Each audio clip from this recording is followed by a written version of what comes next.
حضرت عمر فاروق رضی اللہ تعالیٰ عنہ مدینے کی گلی سے گزر رہے ہیں، امیر المومنین ہے، مدینے کی گلی سے گزر رہے ہیں، ایک گھر کے اندر سے بچیوں کے رونے کی آواز آئی، بچیاں رو رہی ہیں، اور بچی اپنی ماں سے کیا کہتی ہے؟ کہتی ہے اماں ابو بکر تو اب انتقال کر گئے، حضرت عمر کا پہلے دن ہے خلافت کا، اب ہمارا کیا بنے گا؟ ابو بکر تو وصال کر گئے۔ حضرت عمر فاروق رضی اللہ تعالیٰ عنہ نے رونے کی آواز سنی، دروازے پہ دستک دی، کہا بیٹو کیا بات ہے؟ تو بچیاں کہنے لگیں عمر ہمارے ابا جی ہماری 10-15 بکریاں ہیں، تو ہمارے والد صاحب ان کا دودھ دھو کے بیچا کرتے تھے، گزارا ہو جاتا تھا۔ جس دن ابا جی فوت ہوئے تو اس دن سے لے کر ابو بکر صدیق روز عصر کے بعد آیا کرتے تھے، ہماری بکریوں کا دودھ دھو کے دیتے تھے، کچھ ہم پیتی تھی، کچھ بیچ لیتی تھی، گزارا چلتا تھا۔ جس دن ابو بکر صدیق خلیفہ بنے تو ہم نے جا کے کہا ابو بکر اب کون دودھ دھوئے گا؟ تو سیدنا صدیق اکبر رضی اللہ تعالیٰ عنہ نے فرمایا بیٹے پہلے تو میں مرضی سے خدمت کرتا تھا، اب تو مصطفیٰ کی امت کی نوکری میری ڈیوٹی بن گئی ہے، تو میں آؤں گا۔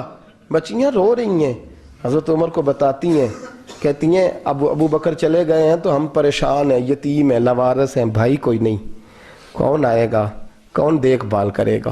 حضرت عمر فاروق گھٹنوں کے بل زمین پہ بیٹھ گئے، ان چھوٹی چھوٹی بچیوں کو سینے سے لگایا، فرمانے لگے میں ابو بکر کا کیا کروں، میرے لیے رستے بڑے مشکل کر گیا ہے، میں اس کے کس بادشاہ وقت ہو کے وہ غریبوں کے گھروں میں آ کے ان کی بکریوں کا دودھ بھی دوتا تھا، امیر المومنین ہو کے یہ رنگ بھی تھا۔ فرمایا بیٹیوں فکر نہ کرنا، جب تک عمر زندہ رہے گا، عمر آتا رہے گا، یہ نوکری کرتا رہے گا۔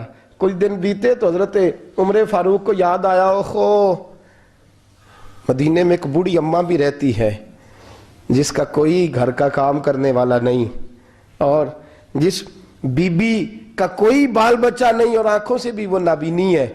حضرت ابو بکر صدیق رات کے سناٹے میں جایا کرتے تھے، اس کے گھر میں جھاڑو دیتے تھے، یہ بادشاہ ہے، اس کی فقیری کا رنگ دیکھو، اس کو کنویں سے پانی بھر کے لا کے دیتے تھے۔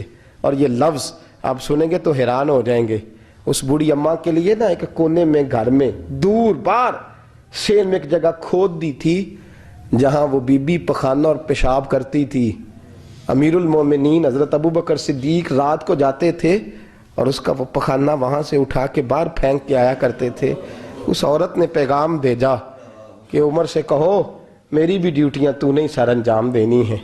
عمر فاروق ساری رات کام کرتے، سناٹا گہرا ہوتا تو جھاڑو دبایا ہے بغل میں، اور عمر فاروق نکلے ہوئے اس بی بی کے گھر میں جھاڑو دیا جا رہا ہے۔ حضرت انس بن مالک فرماتے ہیں میں نے آخری عمر میں بھی اس بوڑھے عمر کو دیکھا ہے، اس بڑھاپے میں بھی میں نے اس شخص کو دیکھا ہے کہ جب وجود کمزور ہو گیا، داڑھی سفید ہو گئی، لیکن پھر بھی اس کا انداز نہیں بدلا، اس نے ساری زندگی بادشاہی میں فقیری کر کے گزار دی، یہ پھر بھی کسی کے گھر میں جھاڑو دیتا ہے، کسی کی بکریوں کا دودھ دھوتا ہے، یہ کسی غریب میرے دوست یہ۔ اور جب سیدنا فاروق اعظم رضی اللہ تعالیٰ عنہ خطبہ دینے بیٹھتے ہیں تو کپڑے پھٹے ہیں، پیوند لگے ہیں، مزاج سادہ ہے، بڑا مال آیا ہے، بڑا مال، لیکن تقسیم کر دیا، اور یہی انداز آگے اپنے گورنروں کو دیا۔ حضرت سعید بن عامر رضی اللہ تعالیٰ عنہ آپ کے گورنر ہیں، حمص کے گورنر ہیں۔ جب لسٹ آئی نا غریبوں کی، حضرت عمر نے کہا کہ حمص کے جتنے غریب لوگ ہیں ان کی لسٹ بنا کے بھیجو، ان کو چندہ لگانا ہے۔ تو 17ویں 18ویں نمبر پر حضرت سعید بن عامر کا نام بھی آ گیا، گورنر صاحب کا۔ تو حضرت عمر نے سوچا شاید کوئی اور سعید بن عامر ہے، فرمانے لگے یہ کون ہے؟ جس کی ڈیوٹی لگائی تھی اس سے کہنے لگے یہ سعید کون ہے؟ تو کہا حضرت جی ہمارے صوبے کا گورنر۔ تو فرمایا اس کی لسٹ فقیروں میں؟ فرمانے لگے پتہ نہیں آپ نے کیا رنگ بھر کے بھیجا ہے، مہینہ مہینہ یہ شخص درختوں کے پتے کھا کے گزارا کر دیتا۔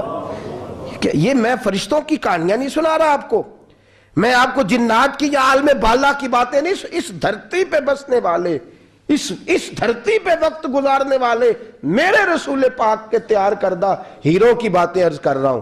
حضرت عمر گئے ایک دفعہ، کہا مجھے بتاؤ تمہارا گورنر کیسا ہے؟ تو حمص کے لوگ کہنے لگے ہمیں اپنے گورنر سے 4 شکایتیں۔ کون کون سی؟ کہا پہلی بات تو یہ ہے کہ گورنر صاحب کو چاہیے فجر کے وقت آئیں، یہ سورج نکل آتا ہے تو باہر آتے ہیں گھر سے، سورج نکل آتا ہے تو آپ کہہ کے تو دیکھیں کسی معمولی سرکاری ملازم سے بھی۔ پھر آپ دیکھیے آپ کا کیا بنتا ہے. کہا یہ سورج نکلتے وقت آتے ہیں. دوسری شکایت یہ ہے کہ دن کو ملتے ہیں رات کو نہیں ملتے. تیسری شکایت یہ ہے کہ مہینے میں ایک دن ملتے ہی نہیں گورنر صاحب. چوتھی شکایت ہے کہ روتے ہیں کبھی کبھی, اتنا روتے ہیں کہ بے ہوش ہو جاتے ہیں. حضرت فاروق اعظم نے کھڑا کر لیا, فرمایا سعید تیری شکایات آئی ہیں. کہ حضور حکم. فرمایا سنا ہے, پہلے تو فجر کے وقت آ جاتا تھا لوگوں کے مسائل سننے, اب تو سورج نکلتے وقت آتا ہے.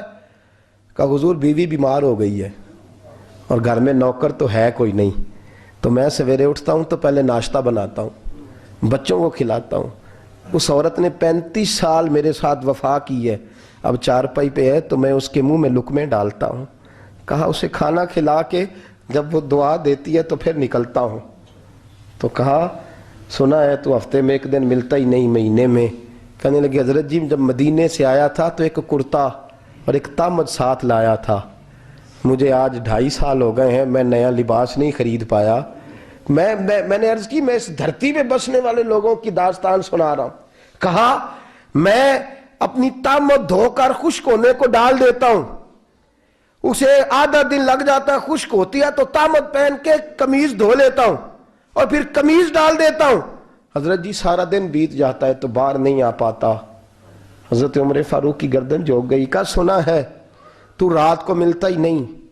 یہ لفظ کہے تو حضرت سعید بن عامر کہنے لگے یہ میرا راز تھا, آپ میرے امیر نہ ہوتے تو کبھی فاش نہ کرتا. دن میں نے بندوں کے لیے رکھا ہے, رات اپنے رب کے لیے رکھی ہوئی ہے. میں رات کی تنہائیوں میں اپنے کریم کی بارگاہ میں جاتا ہوں اور میں سارے دن کے گناہوں کی معافی مانگتا ہوں. میں اپنی غلطیوں کی تلافی کا سوال کرتا ہوں, اس کے حضور جاتا ہوں, اسے دکھڑے سناتا ہوں. رات میری اس کے لیے بیت جاتی ہے. حضرت عمر کی اور گردن جھک گئی. فرمایا یہ بتا کہ تو ملتا ہی نہیں, کبھی کبھی تو روتا ہے اور بے ہوش ہو جاتا ہے. کہ حضرت جی 40 سال کی عمر میں کلمہ پڑھا ہے, جب 40 سال کے پچھلے گناہ یاد آتے ہیں تو کہا پھر میں ضبط نہیں کر پاتا. وہ خطائیں, وہ پاپ, وہ جرم, وہ خطائیں جب سوچتا ہوں نا کہ رب کھڑا کر کے پوچھے گا بتا یہ جرم کیوں کیا, تو وہ احساس مجھے پریشان کر دیتا ہے. حضرت جی میں پھر برداشت نہیں کر پاتا, پھر میں تڑپ اٹھتا ہوں, میری یہ کوتاہیاں ہیں, بتائیے کیا کہتے ہیں. حضرت فاروق اعظم نے گردن اٹھائی تو آنکھوں میں آنسو تھے. کہنے لگے یا اللہ مجھے اس جیسے کچھ اور گورنر بھی عطا فرما, یا اللہ اس جیسے کچھ اور گورنر بھی. عزیزو اپنا حال کیا ہے؟